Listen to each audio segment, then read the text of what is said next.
రామారావు గారు మొన్న ఒక వీడియో చూపించారండి, యోబు గారి గురించి చూపించారు. అందులో యోబు గారి గురించి కావాల్సిన సమాచారం అంతా ఉంది. ఇంకొక విషయం మనం గుర్తుంచుకోవాల్సింది ఏంటంటే, దేవుడు లాస్ట్ మాట్లాడతాడు కదా, మాట్లాడినప్పుడు ఎలా మాట్లాడాడు? సుడిగాలి, వెలుగు, ఒక భయంకరమైన ఒక శబ్దం, అంతేగాని ఒక రూపాన్ని కానీ ఆయన రూపంలో కనిపించాడా? దేవుడు ఈ రూపంలో ఉంటాడని చెప్పడానికి మనకి ఎక్కడా కూడా అవకాశం లేదు. ఆయన ఆత్మస్వరూపుడు. నువ్వు ఏ రూపం చేసుకుని దేవుడికి ఆపాదించినా ఆయనకి చాలా చాలా కోపం వచ్చేస్తుందండి. ఏ రూపంలో కూడా నువ్వు దేవుడిని చూడటానికి అవకాశం అనేది లేనే లేదు. మనం పాతాళము అనే పాఠాన్ని నేర్చుకున్నామండి. కొద్దిగా ఆ పాఠంలో ఏమి నేర్చుకున్నామంటే, మన ప్రయాణము తల్లి గర్భం నుండి ఈ భూమి మీదకి వచ్చినప్పటి నుంచి కాదు ప్రారంభం, ఆదాము గారి దగ్గర నుంచే మన ప్రయాణం మొదలైందని కూడా మనం నేర్చుకున్నాం. ఈ పాతాళంలో 3 ప్రదేశాలు ఉన్నాయని కూడా మనం నేర్చుకున్నాం. 3 ప్రదేశాల్లో ఒకటి దేవుని కొరకు బ్రతికి చనిపోయిన పరిశుద్ధుల ఆత్మలున్న స్థలం, అదే పరదేశు. మరి దేవుడంటే తెలియకోకుండా, దేవుడంటే చెప్పినా వినుకోకుండా ఇష్టానుసారంగా బ్రతికి చనిపోయిన వారు పాపాత్ములుగా, వాళ్ళు కూడా చనిపోయిన ఆత్మలు వేదనకరమైన స్థలంలో ఉన్నాయని కూడా మనం నేర్చుకున్నాం.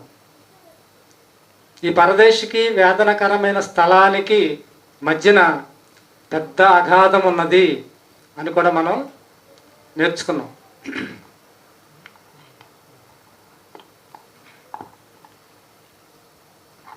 అంటే 3 లోకాలు ఉన్నాయని నేర్చుకున్నాం. మనమందరం నివసిస్తుంది ఇది భూలోకం అయితే, దేవుడు ఉన్నది పరలోకం అయితే, చనిపోయిన వారు భక్తులైనా భక్తిహీనులైన ప్రతి ఒక్కరూ వెళ్ళవలసింది పాతాళ లోకం. 3 లోకాలు ఉన్నాయని మనం నేర్చుకున్నాం. ఈ 3 లోకాల్లో పరిశుద్ధులు ఉన్నది పరదేశం అయితే, వేదనకరమైన స్థలము మధ్యన మహా అగాధమున్నది అని కూడా మనం నేర్చుకున్నామండి. ఈ అగాధం ఎంత భయంకరమైనది, ఎంత పెద్దది అంటే, వారు శ్రేయస్సు కలిగి తమ దిమ్మములు గడుపుదురు, ఒక్క క్షణములోనే పాతాళానికి దిగిపోవద్దని బైబిల్లో వ్రాయబడింది. అసలు ఈ పాతాళం ఎంత దూరం ఉందంటారు? కొన్ని లక్షల కిలోమీటర్ల దూరం ఉందని మనం అనుకోవచ్చు. ఇంత పవర్ఫుల్ అయిన ఆత్మ, మనిషి దేహంలో నివసిస్తున్న ఆత్మ ఇంత పవర్ గలదే, ఒక్క క్షణంలో కూడా పాతాళ లోకానికి వెళ్ళిపోతుంది అంటే ఆత్మకి ఎంత పవర్ ఉందని మనకి అర్థమవుతుంది. చాలా పవర్ ఉన్నదని మనకి అర్థమవుతుంది. అటువంటి ఆత్మ, ఈ ఆత్మ చాలామంది ఆత్మహత్య చేసుకున్నప్పుడు ఉరిపోసుకుంటారండి. ఉరిపోసుకుని చనిపోయేవాళ్ళు కొందరు మనం చూసాం. మరి వీళ్ళు ఉరిపోసుకుని చనిపోయామని ఇది ఒక ఆత్మహత్య అని ప్రపంచం అనుకుంటుందే కానీ ఉరితాడు ఆత్మను బంధించలేదు. కొంతమంది అగ్నిలో దూకి చనిపోతారు. అగ్నిలో దూకి చనిపోయింది శరీరమే కానీ ఆత్మ మాత్రం కాదు. కొంతమంది నీటిలో పడి చనిపోతారు. అది కూడా శరీరాన్ని చంపుకుంటున్నారు కానీ నీరు కూడా ఆత్మను బంధించలేదు. ఉరితాడు ఆత్మను బంధించలేదు, నీరు ఆత్మను బంధించలేదు. ఇక కరెంటు పట్టుకొని చనిపోయినా కూడా విద్యుత్ శక్తి కూడా నీ ఆత్మను బంధించలేదు. మనిషిలో ఉన్న ఆత్మ, మనిషి చనిపోయిన తర్వాత బయటికి వచ్చిన ఈ ఆత్మ ఈ లోకాన్ని దాటుకుంటూ, సౌర కుటుంబాన్ని దాటుకుంటూ, నక్షత్ర మండలాలను కూడా దాటుకుంటూ ఆకాశపు అంచులకు వెళ్ళి ఆ లోకాన్ని కూడా దాటి మరో లోకానికి వెళ్ళిపోతుంది. అదే పాతాళ లోకం. అటువంటి ఆత్మ, ఇంత పవర్ కలిగిన ఆత్మ పాతాళ లోకంలో మధ్యలో ఉన్న అగాధాన్ని మాత్రం దాటలేకపోతుందంటండి. అగాధాన్ని మాత్రం ఈ ఆత్మ దాటలేకపోతుంది. రాష్ట్రాన్ని, దేశాన్ని, లోకాన్ని ఆత్మ దాటుతుంది, కానీ ఈ అగాధాన్ని మాత్రం దాటలేకపోతుంది. అంటే ఈ అగాధం అనేది ఎంత భయంకరమైనదో, ఎంత పెద్దదో మనం ఖచ్చితంగా ఆలోచన చేయాలండి. ఈ అగాధానికి ఒకవైపున ఏముంది? పరదేశం ఉంది, ఒకవైపున వేదనకరమైన స్థలం ఉంది. మధ్యలో ఉన్న ఈ అగాధాన్ని మాత్రం ఆత్మ దాటలేనంత పెద్దదిగా మనకి దేవుడు దీంట్లో రాయించాడు.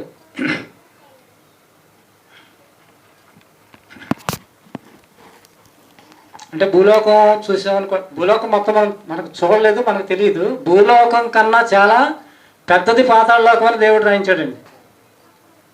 ఎందుకంటే చనిపోయిన ప్రతి ఒక్కరూ నీతిమంతులు కానివ్వండి, అనీతిమంతులు కానివ్వండి, ప్రతి ఒక్కరూ ముందటిగా వెళ్ళవలసింది పాతాళ లోకం వెళ్ళిపోవాలి.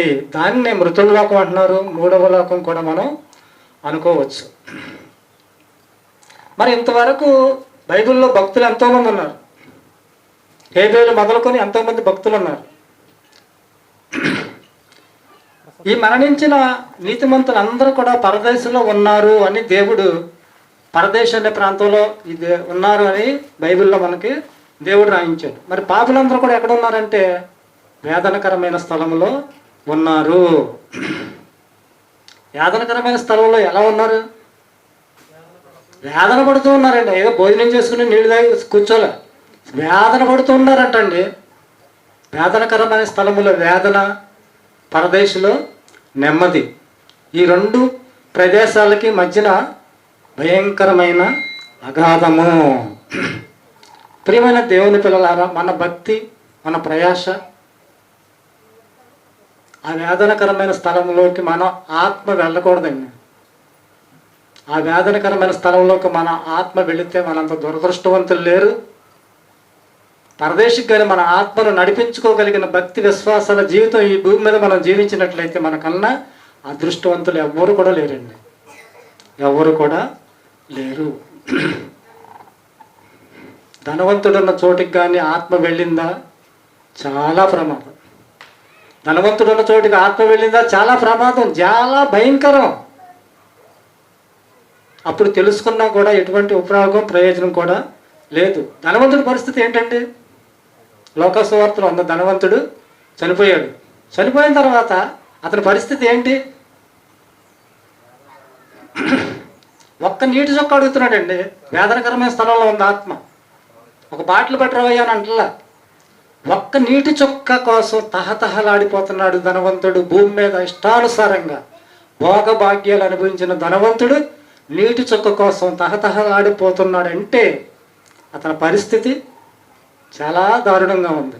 అయినా కూడా ఆ నీటి చుక్క కూడా ఇవ్వటం కుదరదు అని అంటున్నారండి.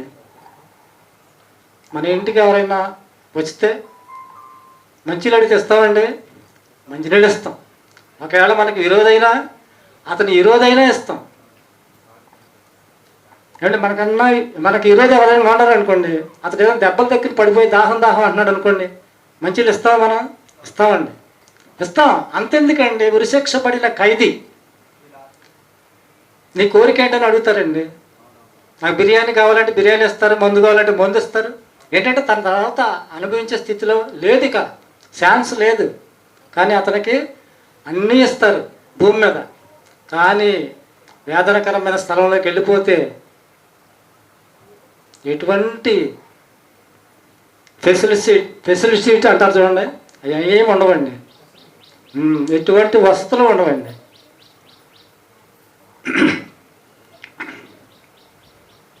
పాతాళ లోకంలో వేదనకరమైన స్థలం ఎంత భయంకరం ఉన్నదో చూడండి. అక్కడ జాలి కానీ, కరుణ కానీ, దయా దాక్షిణ్యాలు కానీ ఉండవు అని దేవుడు రాయించాడు. ఇంత భయంకరమైన మాటలు దేవుడు ఎందుకు రాయించాడంటే ఇది ఖచ్చితమైన వాస్తవం. భూమి మీద తన పిల్లలు ఉన్నారు, తన కళలు పండించే పిల్లలందరూ కూడా అక్కడికి వెళ్లకుండా నా దగ్గరికి రావాలని కోరికతోనేగా ఈ సకల సృష్టిని నిర్మించింది ఆయన. నేను దీని గురించి మనందరం జాగ్రత్త పడాలా?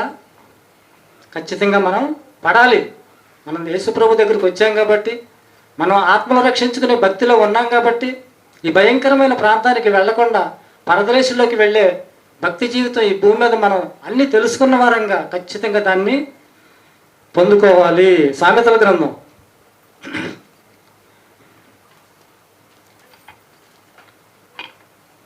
సామెతల గ్రంథం చూడండి.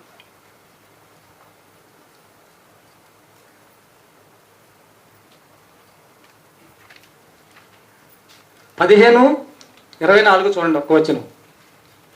కిందనున్న పాతాళము తప్పించుకొనవలెనని క్రిందనున్న పాతాళము తప్పించుకొనవలెనని బుద్ధిమంతుడు పరమునకు పోవు జీవ మార్గమును నడుచుకొనును. కిందనున్న పాతాళం, కిందనున్న భయంకరమైన ప్రదేశం, దాన్ని తప్పించుకోవాలని ఎవరు ఆలోచిస్తారంట? బుద్ధిమంతులైతే ఆలోచిస్తారంట. బుద్ధిమంతుడు ఏం ఆలోచిస్తాడు? పరమునకు పోవే జీవ మార్గమును నడుచుకుంటాడంటండి. జీవ మార్గం ఏదండి? మనం నమ్ముకున్నదే జీవ మార్గం. ఒక హెచ్చరికను మనకి జారీ చేస్తున్నాడండి. భూమి మీద కొన్ని హెచ్చరికలు ఉంటాయి. ప్రభుత్వం వారు కొన్ని హెచ్చరికలు చేస్తూ ఉంటారు. రోడ్డుకి ఎడం వైపునే నడవవలెను, సిగ్నల్ లైట్ వేసినప్పుడే రోడ్డు దాటవలెను, లేకపోతే ప్రమాదం. ఇవన్నీ భూమి మీద ఉన్న హెచ్చరికలు, ప్రభుత్వం వారు ఇచ్చే హెచ్చరికలు. రోడ్డు ప్రమాదం మనకు తెలుసు, విమాన ప్రమాదాలు తెలుసు, జల ప్రమాదాలు మనకు తెలుసు, అగ్ని ప్రమాదాలు తెలుసు. అక్కడ అంతమంది చచ్చిపోయారంట, ఇక్కడ ఎంతమంది చనిపోయారంట, అక్కడ ప్రమాదం జరిగిందంట. అనేకమైన ప్రమాదాలు మనం వింటున్నామండి. టీవీల్లో వింటున్నాం, వార్తల్లో వింటున్నాం, చూస్తున్నాం. కానీ దేవుడు మనకు ఒక ప్రమాదం ఉందని ఒక హెచ్చరికను జారీ చేస్తున్నారండి. కింద ఒక ప్రమాదం ఉన్నది, భూమి కింద పాతాళ లోకములో ఒక ప్రమాదం ఉన్నది. ఆ ప్రమాదం ఉన్నదని ఎవరికైనా తెలుసుంటారా? బైబిల్ పట్టుకున్న క్రైస్తవుడికి తప్ప భూమి క్రింద చనిపోయిన తర్వాత ఇటువంటి భయంకరమైన పరిస్థితి ఉన్నదని ఎవరికైనా తెలుసా? టూకీగా అంటారు, పుణ్యం చేసుకుంటే స్వర్గానికి వెళ్తారు, పాపం చేసుకుంటే నరకానికి వెళ్తారు అంటారు. అంతేగాని క్లారిటీ అన్న విషయం ఎవరు కూడా చెప్పరు, వాళ్ళకి తెలియదు. దాని విషయాలన్నీ కూడా ఒక పరిశుద్ధ గ్రంథములో దేవుడు మాత్రమే వ్రాయించాడండి.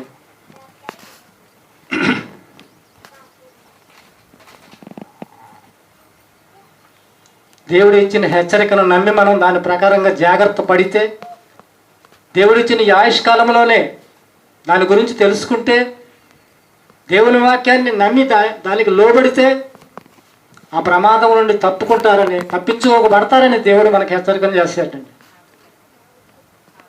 మన పిల్లలు మన మాట వింటే ప్రమాదం నుండి రక్షించబడతారు. దేవుడికి మనం అందరం పిల్లలమే. దేవుని మాట వింటే మనందరం కూడా ఆ ప్రమాదంలోకి వెళ్లకుండా రక్షించబడతాం. ఇది వాస్తవం. బైబిల్ వాస్తవం అండి. నిజమైన దైవ గ్రంథం అని ఎన్నో మార్లు మనం చెప్పుకుంటున్నాం. కింద పాతాళం ఉన్నదని, భయంకరమైన లోకం ఉన్నదని, దాంట్లో 3 ప్రదేశాలు ఉన్నాయని, వేదనకరమైన స్థలం ఉన్నదని ఎంతమందికి తెలుసండి? భూమి మీద చాలామందికి తెలియదు. మనిషి చనిపోయిన తర్వాత ఏమవుతాడో అన్న విషయం ఎవరికీ తెలియదండి. గాలిలో, మట్టిలో. ఎవరన్నా చనిపోయిన ఇంటికి మనం వెళ్ళామనుకోండి, రకరకాల మాటలు అనబడతాయి. అక్కడ గాలి అంట, దేవుడిచ్చిన ఆత్మ అండి ఇది. ఈ ఆత్మ శరీరం కృషించిపోయిన తర్వాత బయటికి వెళ్ళిపోతే మరి గాలి కొట్టొచ్చుగా, మళ్ళీ గాలి కొడితే బతకాలిగా. ఇది ఆత్మ. మనిషి జీవించినంతకాలం ఆక్సిజన్ కావాలి. అది మనకి విషయం తెలిసింది కాబట్టి చెప్తున్నాం. మనకు ఒక బాధ్యత ఉంది కాబట్టి చెప్తున్నాం. క్రైస్తవులు దేవుని వాక్యం వినిపించాలని తహతహలు ఆడిపోతుంటాడు. ఒక అన్యుడు ఒక ఆత్మ గురించి కానీ, ఆత్మ రక్షించాలని కానీ, ఇక్కడికి వస్తే ఇది లాభమని కానీ ఎవరైనా చెప్పగలరా? ఆయువు, ఆరోగ్యం, ఐశ్వర్యం ఇస్తాడు, ఆత్మను నశింప చేస్తాడు అన్న బాణీయే కదా. ఆయువు, ఆరోగ్యం, ఐశ్వర్యం ఇచ్చేస్తే అయిపోయిందా అంటే ఇదే జీవితం అనుకుంటుంది ప్రపంచం. 100 సంవత్సరాల నుంచి ప్రయాణం చేసుకొచ్చిన మనిషి 60-70 సంవత్సరాలు భూమి మీద జీవించిన జీవితమే నిజమని భ్రమలో బ్రతుకుతున్నాడు. ఆ జీవితాన్ని సంపాదించుకోవడానికి ఈ చిన్న జీవితాన్ని దేవుడు మనకి ఇచ్చాడండి.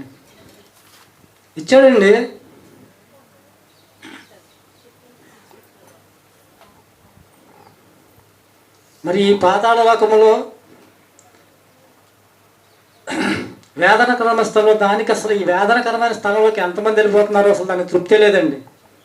వేదనకరమైన స్థలంలోకి ఎంతమంది వెళ్ళిపోతున్నారో, ఎంతమందినైనా అది భరించగలదు, ఎంతమందినైనా తినేస్తుంది. పాతాళ లోకములో వేదనకరమైన స్థలం ఇంకా కావాలంటుంది, ఇంకా ఇంకా రాని. అందుకే నేను చూడండి సామెతలు 27:20 ప్రతి వాక్యం చూడండి.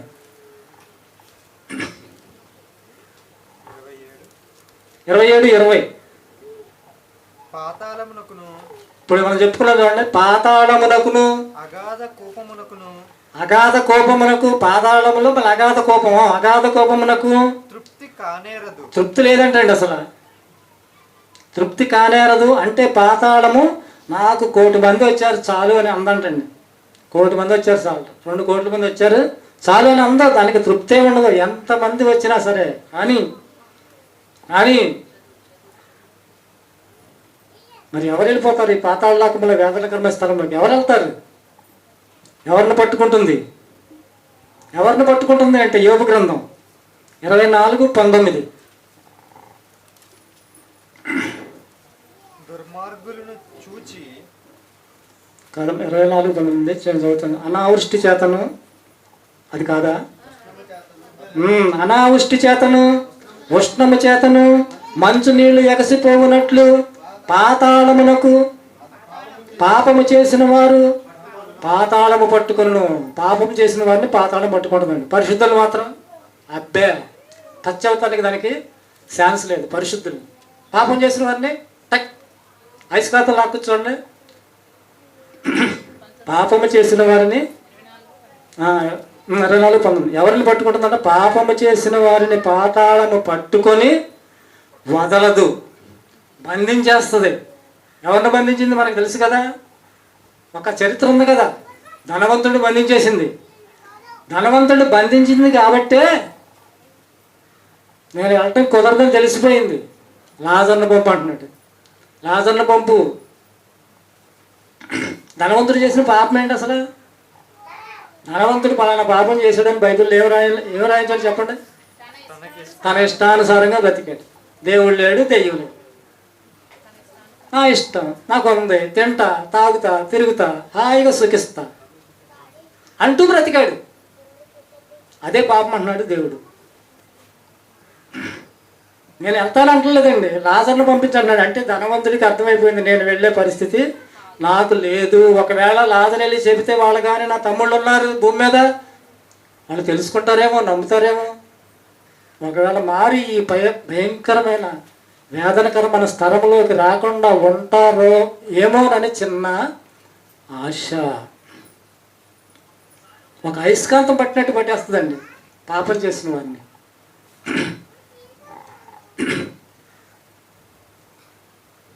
అసలు పాతాళానికి ఎలా వెళ్ళిపోతున్నారు జనం అంటే అసలు ఆపు లేదండి. ఆపు లేదు అన్నట్టుగానే ఉంది. అంటే ఎందుకంటే దేవుణ్ణి నమ్ముకోకుండా ఎంతోమంది మన చుట్టూ ప్రక్కలో ఎంతోమంది చనిపోతున్నారు. దేవుడు నమ్ముకుని చనిపోవాళ్ళు ఎక్కడో ఒకళ్ళు. అంటే దీనికి ఆపులేదు. టక టక టక టక టక టక వెళ్ళిపోతున్నారు. పరదేశికి వెళ్ళేవాళ్ళు 1 2 నిదానమైన లెక్క. అంటే అంత తక్కువ, దీనికి మాత్రం ఆపులేదు అన్నట్టుగా మనం ఆలోచన చేస్తే అర్థమైపోతుందండి. యెషయా గ్రంథం 26:14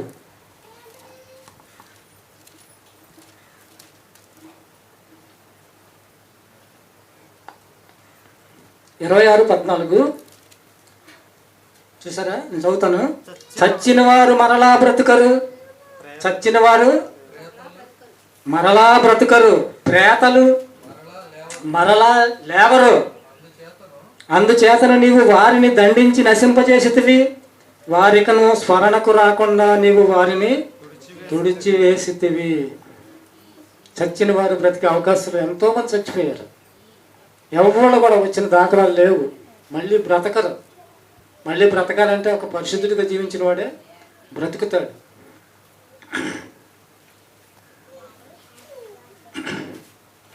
నీవు వారిని దండింపి నశింపజేసేవి, వారికను స్మరణకు రారు. ఒక మనిషి చనిపోయాడు అనుకోండి, 2 రోజులు 3 రోజులు బాధ ఉంటుంది.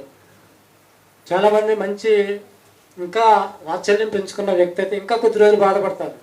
తర్వాత ఒక కర్మ అనేది ఒకటి జరుగుద్ది, అక్కడితో చాలా వరకు సర్దుమణిగా అయిపోద్ది.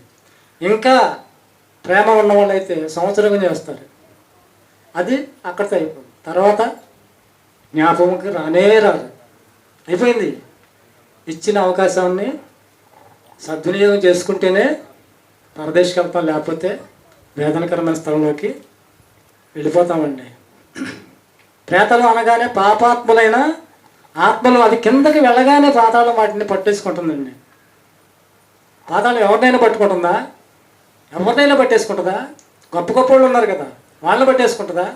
నాయకులు ఉన్నారు కదా, వాళ్ళని పట్టేసుకుంటుందా? పాపం చేసిన వాటిని ప్రతి ఒక్కరిని పట్టుకుంటుంది. పాపం చేయని నిరుపేదనైనా విడిచిపెట్టేస్తుంది. అక్కడ అది రూల్స్. ఇక్కడ అబ్బో ఆయన వచ్చారు ఈయన వచ్చారు, అబ్బాయి తప్పుడు అంటే లేదు. అక్కడ ఈ హోదాలు, ఈ డాంబికాలు ఇవన్నీ కూడా చెల్లవు. నో, పాపము చేసిన వారిని యెషయా గ్రంథం 5వ అధ్యాయము 14 నుంచి చదవండి.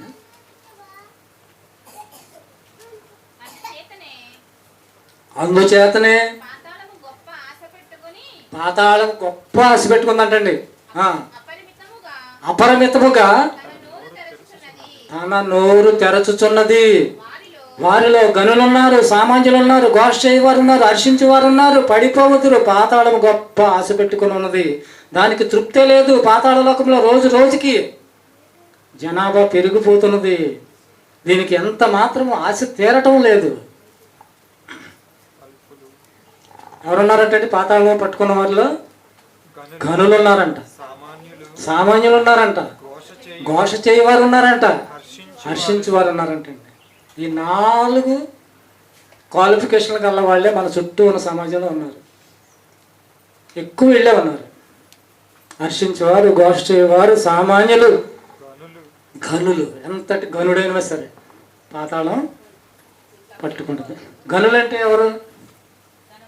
గనులంటే ఎవరు? ఈ రోజుల్లో ఈ లోకంలో అంటే ఎంతోమంది స్టార్స్ ఉన్నారండి. స్టార్స్, పేరున్న వాళ్ళు, పేరు ప్రఖ్యాతులు కలిగిన వాళ్ళు, పెద్ద పెద్ద హీరోలు. ఆ హీరో ఫోటో తీసుకొచ్చి మన పిల్లలు ఇంట్లో పెట్టుకుంటారు. కానీ పెంచి పోషించి బట్టలు ఇచ్చేది మనల్ని కాదు, పోషించేది వాళ్ళు. వాళ్ళు పోషిస్తుంటారు. ఇది ఎంతవరకు కరెక్ట్ చెప్పండి?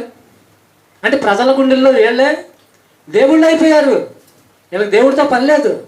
డబ్బు డబ్బు డబ్బు డబ్బు, పేరు పేరు పేరు. సమాజంలో వీళ్ళే దేవుళ్ళు. టీవీలో ఒక అబ్బాయి వచ్చి చిరంజీవి గారు స్టెప్ వేశారండి. వాళ్ళ తమ్ముడు ఉన్నాడు, నాగబాబు గారు. నాకు చాలా అభిమానం అండి చిరంజీవి గారు అంటే అన్నాడు. చిరంజీవి గారు ఎప్పుడు కలిసావా అన్నాడు. అంటే అలా అన్నయ్య గురించి. లేదండి, అవకాశం దొరికితే చూద్దాం అనుకున్నాను. సరే నేను ఏర్పాటు చేస్తాను అంటాడు. అది మొహం వెలిగిపోతుందండి. చిరంజీవి గారిని పరిచయం చేస్తాను అని చెప్పాడు నాగబాబు గారు. చూడేది అంటే సమాజంలో వీళ్ళే దేవుళ్ళుగా కొలవబడుతున్నారండి. ప్రజల గుండెల్లో వీళ్ళే దేవుళ్ళు. అసలు దేవుడు అంటే భయం లేదు. కన్ని పెంచిన తల్లిదండ్రుల కంటే యువత వీళ్ళనే ఎక్కువగా కొలుస్తుంది. వీళ్ళు గొప్ప పేరు కలిగిన వారంతా ధన సంపాదన జయంతో బ్రతుకుతూ సిరిని ప్రేమించి దేవుణ్ణి మాత్రం పక్కన పెట్టేశారండి. కనుక వీళ్ళు గనులు, వీళ్ళనే పాతాళం పట్టుకుంటుంది. ఇటువంటి వాళ్ళందరినీ పట్టేసుకుంటుంది. ఇక సామాన్యులు. సామాన్యులు అంటే ఎవరు? మనమే. మనందరం సామాన్యులమే కదా. మనందరం సామాన్యులమే. ఓ భరించలేంత ఆస్తులు లేవు మనకి, మరీ పేదవాళ్ళం కూడా కాదు. అందుకని సామాన్యులు అన్నాం. అయ్యో వీరు సామాన్యులే, వీళ్ళు వదిలేద్దాంలే, వీళ్ళకి కుదరలేదులే, భక్తి చేయడానికి అవకాశం లేదులే అని పాతాళానికి జాలి లేదండి. అని మాత్రం పాతాళం అనుకోదు. పాతాళానికి లేదు. ఈ జీవన వ్యాపారంలో చిక్కుకొని ఈ లోక ఐహిక విచారాలకు లోబడి నా కుటుంబము, నా పిల్లలు డబ్బు లేకపోతే ఎలా బ్రతకాలి, నా కుటుంబాన్ని ఎలా పోషించుకోవాలి, మేము ధనవంతులం కాదే, ధనవంతుల కుటుంబాల్లో మేము పుట్టలేదే, దేవుని వద్దకు రావాలంటే నాకు నా కుటుంబ పరిస్థితి బాగాలేదు అనుకుంటూ ఎన్నెన్నో కారణాలు ఉంటాయండి. చెప్తే సాకులు అంటారు వీటిని. సాకులు. కష్టం చేయింది నేను బ్రతకలేను, నా బ్రతుకు గడవదు. మేము కష్టపడి డబ్బులు సంపాదించుకుంటున్నాము. కష్టపడి డబ్బులు సంపాదించుకోవడం తప్పు కాదు కదా, తప్పుని అన్నారండి. కష్టపడి డబ్బులు సంపాదించుకోవడం తప్పు అన్నాడా? ఎక్కడన్నా దేవుడు రాయించాడా? ఎప్పుడు అల్లా ఎక్కడ రాయించరా? ఎప్పుడైతే ఆదాము గారు తప్పు చేశాడో, పాపం చేశాడో, నీ మొఖము చెమట కార్చి నువ్వు కష్టపడి బ్రతకాలని అప్పుడే చెప్పేశాడు దేవుడు. సోమరి చీమల యొద్దకు వెళ్ళు, వాటి నడతలు నువ్వు చూసి నువ్వు నేర్చుకో. 200 మీటర్లు వెళ్తాయండి చీమలు ఆహారం కోసం. మళ్ళీ ఎక్కడి నుంచి వెళ్ళాయో అక్కడికి తీసుకొస్తాయండి.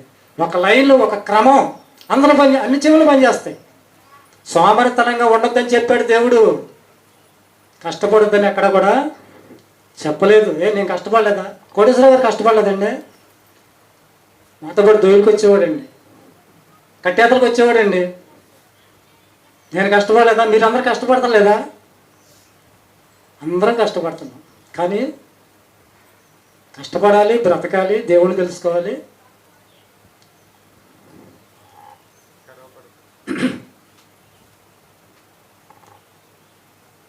ఎక్కడికి వెళ్ళాలి? నెమ్మది పొందే పరదేశికి మనం వెళ్ళాలండి. నా వయసు 15 సంవత్సరాల కాడితే నేను కష్టపడుతున్నానండి. 15 సంవత్సరాల కాడితే ఇప్పుడు 62 సంవత్సరాలు నాకు. నేను కష్టపడుతూనే ఉన్నా.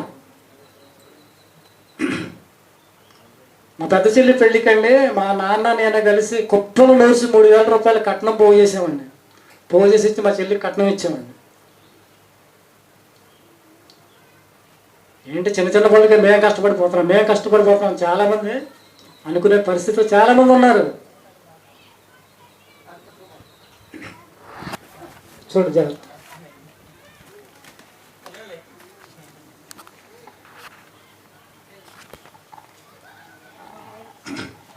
కష్టపడాలి, కష్టపడి సంపాదించుకోవాలి, భార్య బిడ్డల్ని కుటుంబాన్ని పోషించుకోవాలి.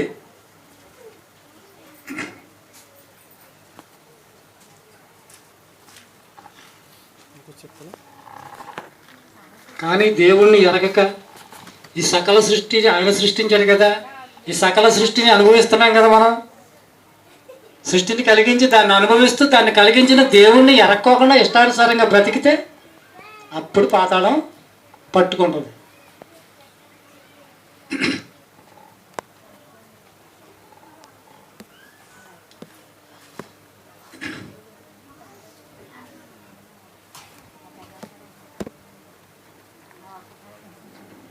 కానీ దేవుణ్ణి ఎరగకుండా మన ఇష్టానుసారంగా మనం ఈ జీవితం వ్యర్థపరుచుకుంటే మాత్రం పాతాళం పట్టుకుంటుంది. కష్టాలు దేవుడు ఇచ్చినవి కావండి.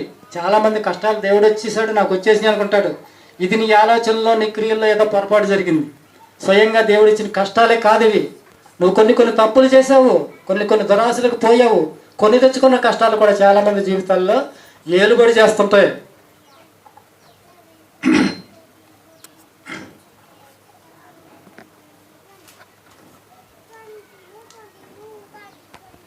సామాన్యుల బ్రతుకుల్లో తిండి బట్ట నివాసం ఉంటే చాలు అని అనుకోరు. సామాన్యులు కాబట్టి అనుకోరు. వీళ్ళు ఇంకా ఏదో కావాలి, తృప్తిని అందరూ ఇంకా ఏదో కావాలి అనుకుంటూ మనిషి తన కుటుంబం అనే చక్రబంధంలో చిక్కుకొని దేవుని కష్టాన్ని ఎరగక వాళ్ళ కుటుంబం కోసమే బ్రతికి చనిపోయిన సామాన్యులను పాతాళం పట్టుకుంటుందండి.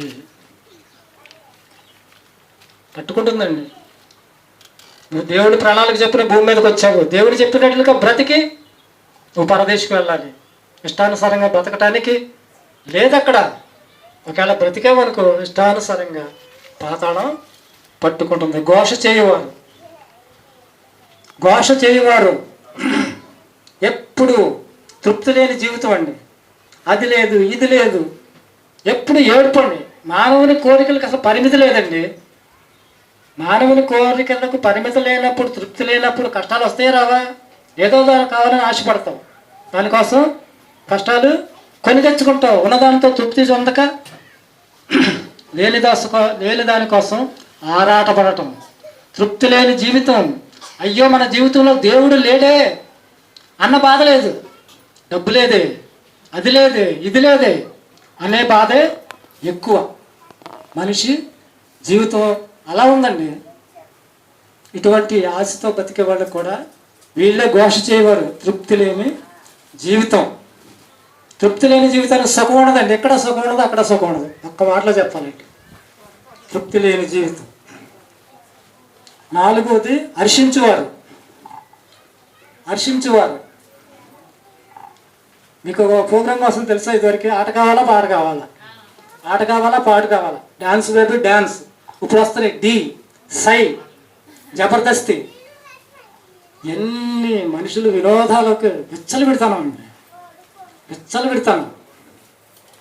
చేసేవారు చూసేవారు చూసి ఇదే ఎంజాయ్ చేయాలి, ఆనందించేవారు. వీళ్ళందరూ కూడా ఎవరండి? హర్షించేవారు. రాజశేఖర రెడ్డి గారు అత్యంత మెజార్టీతో గెలిచిన సందర్భం ఒకటి ఉందండి.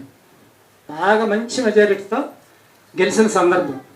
ఆ సందర్భంలో ఈటీవీ యాంకర్ గారు, ఒక లేడీ, రాజశేఖర రెడ్డి గారు మీరు మంచి మెజార్టీతో గెలిచారు కదండి, ఈ సమయంలో సంతోషంగా మీకు ఆట కావాలా, పాట కావాలని అడిగింది.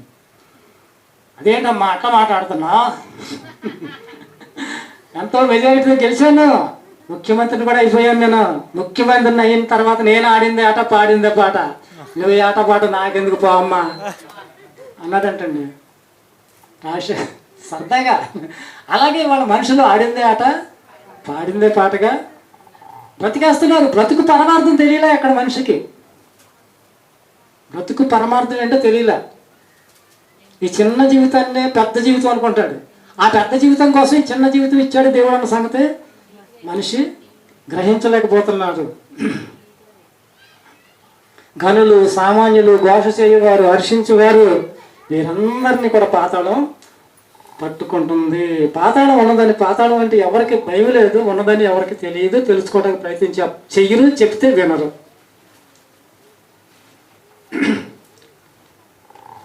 మనిషి దేనికి భయపడదో తెలుసండి? పాతాళానికి మాత్రం భయపడ్డు, కానీ దెయ్యానికి భయపడుతున్నాడు. దెయ్యానికి ఒకే ఒకదానికి భయపడతాడు, అదే దెయ్యం. అమ్మో దెయ్యం అంటాడే కానీ అమ్మో పాతాళం ఉంది, జాగ్రత్తగా భూమి మీద బతకాలనే ఆలోచన మనుషులకు లేదు. లోకసువార్త 8:30-31.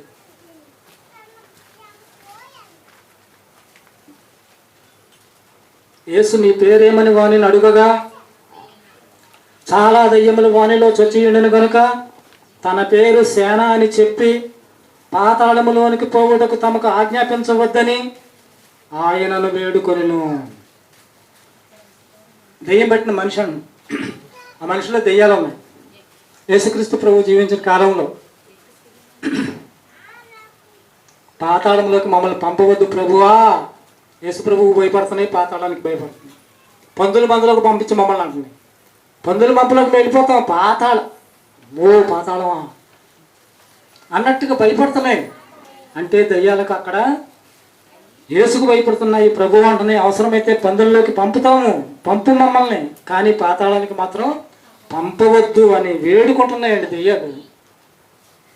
మరి మనిషి మాత్రం దెయ్యానికి భయపడుతున్నాడు, దెయ్యాలేమో పాతాళానికి భయపడుతున్నాయి. పాతాళానికి మనిషి భయపడతల్లా. పాతాళం అంటే ఎలా ఉందో ఏంటో అవన్నీ అనుభవించి వచ్చాయి కనుక వాటికి అర్థమైంది. దెయ్యాలకు అర్థమైపోయిందండి పాతాళం గురించి, మనిషికి మాత్రం అర్థం కాలేదు.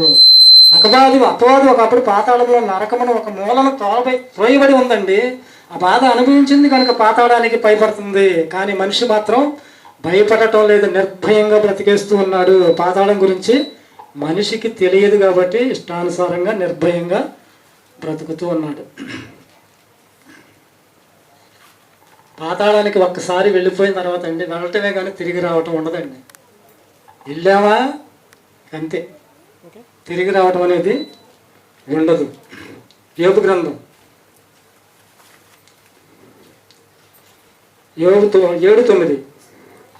పాతాళానికి వెళ్ళిపోయినోడు వెళ్ళటమే గాని, వేదనకరమైన స్థలములోకి వెళ్ళటమే గాని, మేఘము విడిపోయి అదృశ్యమగునట్లు పాతాళమునకు దిగిపోయిన వాడు ఎన్నడును మరి ఎప్పుడును రాడు. మన ఇల్లు నా ఇల్లు నా వాకిలి అని ఎంత మొత్తుకున్నా ఉన్నంతకాలమేనండి. అతని స్థలమే మర్చిపోతాడు. అతన్ని ఎంత భయంగా ఉన్నాయి, ఎంత బాధాకరంగా ఉన్నాయి. దేవుడు వ్రాయించిన బైబిల్లోనే అండి మాటలన్నీ. బైబిల్లోనే ఏమీ లేదు అని మోసం చేస్తారు చాలామంది. చాలా గ్రంథాల్లో ఏమీ లేదు, అబ్బో స్వర్గం రంభా ఊరవసి మేనకంట. అక్కడ ఇక్కడ వేసిన చిందులు చాలా రంభా ఊరవసి మేనకలు స్వర్గంలో మళ్ళీ అక్కడ గొడవ. అలా అనుకుంటున్నాడు మనిషి. అసలు దీనికి ఒప్పుకోవట్లా. ఏంటంటే చాలా కష్టంగా అనిపిస్తుంది. ఏంటంటే దానికి అలవాటు పడిపోయాడు. ఉల్లాసానికి ఎంజాయ్కి అలవాటు పడిపోయిన మనిషి యథార్థాన్ని గ్రహించలేకపోతున్నాడు.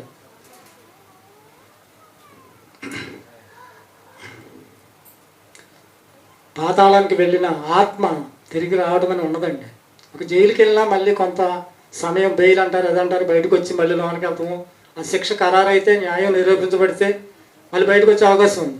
కానీ ఓన్లీ జైలే. పాతాళానికి వెళ్ళిపోతే only jail, no bail. Bail లేదే కాదు, బెయిల్ లేదు. యేసు రెండో రాకడలో పరదేశంలో ఉన్న పరిశుద్ధులందరూ కూడా యేసుక్రీస్తు వారు రెండో రాకడలో వస్తాడని మనం అనుకుంటున్నాం కదా, చెప్పుకుంటున్నాం కదా. అప్పుడు పరదేశంలో ఉన్నారు చూడండి, చనిపోయిన భక్తిపరులు, నీతిమంతులు, వీళ్ళందరూ కూడా ఆత్మలు యేసుతో వెళ్ళిపోతాయి. ఎక్కడికి? పరలోకంలోకి, ఆ పరలోక రాజ్యంలోకి వెళ్ళిపోతాయండి. ఎవరు? దేవుని కొరకును బ్రతికిన ఆత్మలు. వీళ్ళందరూ నీతిమంతులైన ఆత్మలు. కానీ పాతాళానికి దిగజారిపోయిన వారు ఆ శిక్ష కాకుండా ఇంకా నిత్య శిక్షకు, అపవాదికి ఈ శిక్ష ఎవరికి? ఈ పాతాళంలో వేదనకరమైన స్థలం కానీ, అగ్నిగుండం కానీ, ఇదంతా ఎవరికంటే అపవాదికి ఏర్పాటు చేశాడు దేవుడు. దాన్ని అనుసరించాడు కాబట్టి మనిషి వాళ్ళకి, దీనికి, మొత్తం అందరికీ కూడా అదే వేదనకరమైన స్థలంలో అందరూ కూడా నిత్యము శిక్షలోకి జారిపోతారు. దీనికి అంతటికి కారణం ఏంటి? దీని అంతటికి కారణం ఏంటంటే దేవుడు కలిగించిన సృష్టిని అనుభవిస్తున్నాడు మనిషి. సూర్యుడు, చంద్రుడు, వెలుగు, గాలి అన్నీ అనుభవిస్తున్నాడండి. కలిగించిన దేవుడిని మర్చిపోయి ఆయన కలిగించినవన్నీ అనుభవిస్తున్నాడు మనిషి. కలిగించిన దేవుడిని మర్చిపోయి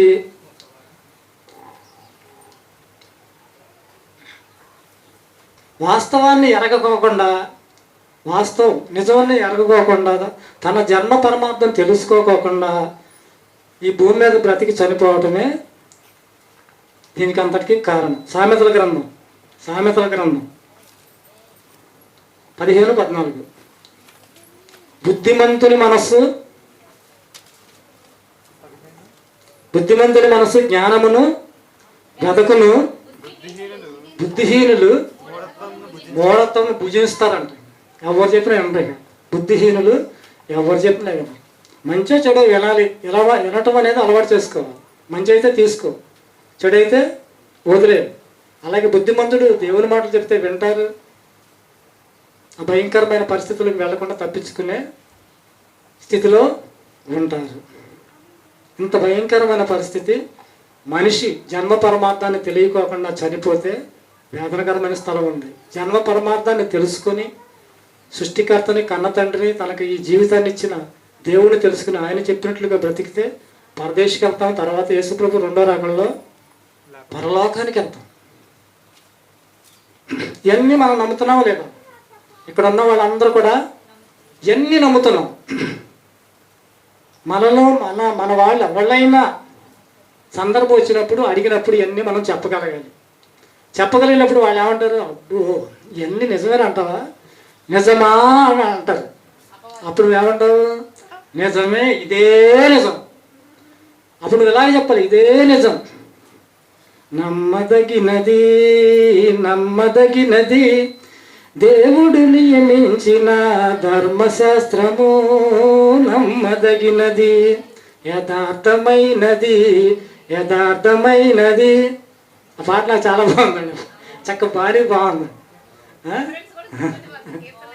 న్యాయమైనది, న్యాయమైనది, ఇదే బైబిలేనండి.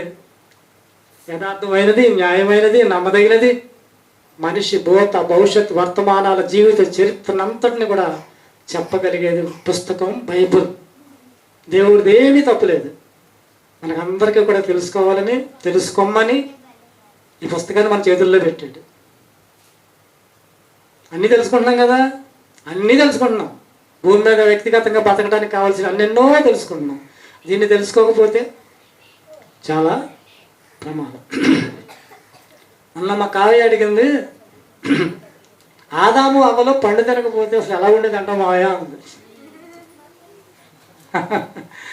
పండు పండు తింటారు, తినాలి తినాలి. దేవుని ప్రణాళిక వాళ్ళు తింటారు. దేవుడికి తెలుసు. ఆదాము గారు తమ భార్య మాట విని పండు తింటుందని దేవుడికి తెలుసు. ఇస్కరియోతు యోధ అప్పగిస్తాడని యేసు ప్రభుకు కూడా తెలుసు. అపవాది కొంచెం కాలం విడుదల చేయాలని తెలుసు దేవుడికి. కొంచెం కాలం విడుదల చేశాడు. ఇదంతా కూడా ఎందుకని? మనుషుల నిగ్గు తేల్చడానికి. ఈ కష్టాలు, సుఖాలు, బాధలు, ఇబ్బందులు అన్నిట్లో కూడా నువ్వు దేవుడిని తెలుసుకుంటావని తెలుసుకొని, ఆయన పెట్టిన ఈ పరీక్షలో నిజమైన దేవుడిని తెలుసుకుని ఆయన కొరకు బ్రతికి నిలబడితే, ఆయన పెట్టిన పరీక్షలో ఉత్తీర్ణుడు అయితే అప్పుడు నీకు పరలోకం. అంతమంది చాలా ఆయనకి. ఈయన నమ్మి అంగీకరించిన వాళ్ళందరూ చాలా వాళ్ళకే. ఆయన కోరిక అప్పుడు సఫలం అవుద్ది. అనేక మంది పిల్లలు కావాలనుకున్నారు, కొంతమంది జారిపోయారు, జారిపోతున్నారు.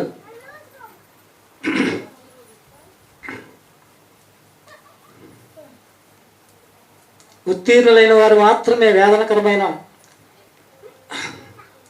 పాతాళానికి వెళ్ళకోకుండా పరదేశకు మాత్రమే వెళ్ళగలుగుతారండి. పరదేశకు వెళ్ళిన భక్తులందరూ కూడా యేసుప్రభు వారు రెండవ రాకడలో కలిసి మహిమదేహం ధరించుకొని సదాకాలం దేవునితో పరలోక రాజ్యములో సంతోషంగా ఉంటారండి. పాపులు మాత్రం వేదనలో నుండి మరింత వేదనలోకి వెళ్ళిపోతారు అని దైవ గ్రంథమైన బైబిల్ మనకి తెలియచేస్తూ ఉంది. అక్కడ అగ్ని ఆరదు, పురుగు చావు. మహిమ శరీరం ధరించుకుంటే ఈ ఆత్మ అది ఎంతో విలువైనదిగా కనపడుతుందండి అక్కడ. కానీ అలా కాకోకుండా ఆత్మ కానీ వేదనకరమైన స్థలంలోకి వెళ్తే, ఒక కుక్క చనిపోతే కళేబరంలో పురుగులు ఉంటాయి చూడండి, పురుగులు కొళ్ళ ఆడుతుంటాయి.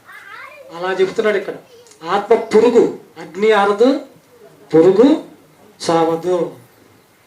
ఇంకొక విషయం ఏంటంటే, మనము నివసిస్తున్న ఈ భూమి, ఈ భూప్రపంచం, మనకు కనిపిస్తున్న ఈ భూప్రపంచం మొత్తం ఒకప్పటికి యేసుక్రీస్తు వారు రెండో రాకడలో మొత్తం లైనైపోద్ది. మొత్తం లైనైపోద్ది. కనిపించని లోకాలు ఉన్నాయి చూడండి, పరలోకము, పాతాళలోకం శాశ్వతంగా ఉండిపోతాయి అని దేవుడు రాయించాలి. ఈ రెండు లోకాలు కూడా శాశ్వతంగా ఉండిపోతాయి. ఈ భూలోకం మాత్రం యేసుక్రీస్తు రెండవ రాకడతో మొత్తం లైవ్ అయిపోద్ది. మొత్తం లైవ్ అయిపోద్ది. ప్రార్థన చేసుకుందామండి. మహాపరిశుద్ధుడు అయిన తండ్రి, నీకు వందనాలు నాయన, స్తోత్రాలు తండ్రి. ఇదిగో నాయన, నీ లేఖనాల్లోంచి నీ పిల్లలుగా మమ్మల్ని ప్రేమించి ఎన్నో నాయన విలువైన మాటలు వ్రాయించారు తండ్రి. మా బ్రతుకు పరమార్థం ఏంటో మాకు తెలియపరిచే విషయాలు ఈ లేఖనాల్లో నాయన మీరు మా కోసం భద్రపరిచారు నాయన. వీటిని అంగీకరించిన మేము మరి నీ యందు నాయన పరిపూర్ణమైన విశ్వాసం కలిగి జీవిస్తూ భయంకరమైన వేదనకరమైన స్థలానికి వెళ్ళకోకుండా పరదేశకు వెళ్ళే భక్తి జీవితము, విశ్వాసము ఆయన మేము కలిగి ఉండటానికి మాకు సహాయం అందించమని ప్రార్థిస్తున్నాము తండ్రి. మీ పిల్లలుగా ఇన్ని విషయాలు నేర్చుకుని తెలుసుకుంటున్న మేము నాయన తెలియని వారికి చెప్పాలన్న బాధ్యత కూడా మీరు మాపై ఉంచారు కనుక తెలియని వారికి చెప్పగలిగిన జ్ఞానము మాకు దయచేయండి తండ్రి. అన్ని విషయాల్లో నాయన మాకు తోడు మీరే నాయన. ప్రార్థన మంట కలిగి ఉంటే తండ్రి ప్రతినిత్యము నాయన ప్రార్థన ప్రార్థన ప్రార్థన ప్రార్థన మంట మాలో మా హృదయాల్లో ఉంటే ఆయన ఒక అగ్ని మీద ఏగ కానీ దోమ కానీ ఎలా వాలకుండా ఉంటుందో తండ్రి. ప్రార్థన మంట మా దగ్గరకు ఉంటే దుష్టుడు మా వైపుకు రాకుండా ఉంటాడని మేము తెలుసుకున్నాం నాయన. అటువంటి ప్రార్థనా జీవితం, విశ్వాస సంబంధమైన జీవితం ఆత్మ ఫలాలు ఫలించే జీవితం, నీతి న్యాయాలు అనుసరించే జీవితం, పొరుగు వారిని ప్రేమించే జీవితం, అన్నిటికన్నా ఎక్కువగా నీ వాక్యానుసారంగా నిన్ను ప్రేమించి నీ కొరకు బ్రతికే భక్తి జీవితం మాకు దయచేయమని, ఆ పరలోక రాజ్యంలో ప్రవేశించే ధన్యకరమైన స్థితిలో మేము నడుచుకోవడానికి సహాయం అందించమని యేసుక్రీస్తు వారి శ్రేష్టమైన నామంలో ఈ ప్రార్థన మీకు సమర్పించుకుంటున్నాము తండ్రి. ఆమెన్.